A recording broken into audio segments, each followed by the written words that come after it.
10,000 প্রতিযোগীর অংশগ্রহণে অনুষ্ঠিত হল ঢাকা আন্তর্জাতিক ম্যারাথন 2025।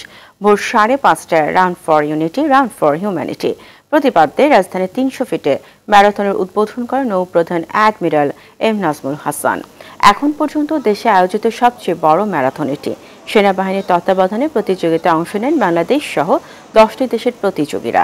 ম্যারাথন শেষে বিজয়ীদের হাতে পুরস্কার তুলে দেন সেনাপ্রধান জেনারেল ওয়াকার উজ্জামান। প্রতিযোগীরা জানান, এই ধরনের আয়োজন শরীর ও মনকে সুস্থ রাখার পাশাপাশি তরুণ প্রজন্মের মধ্যে অপরাধ প্রবণতা কমাতে সহায়ক হবে। অসাধারণ, একদম শুরু থেকে হাইড্রেশন পয়েন্ট, স্টার্টিং এবং ফিনিশিং পয়েন্ট সবকিছু অসাধারণ ছিল।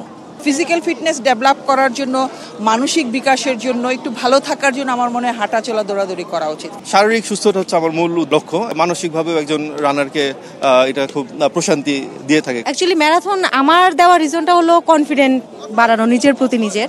সরকার যদি ম্যারাথনের পেছনে কিছুটা প্রণোদনা দেয় তাহলে যেটা হবে যে আমাদের সকল নাগরিকই এই ম্যারাথনে অংশগ্রহণ করবে এবং তার স্বাস্থ্যটা ভালো থাকবে।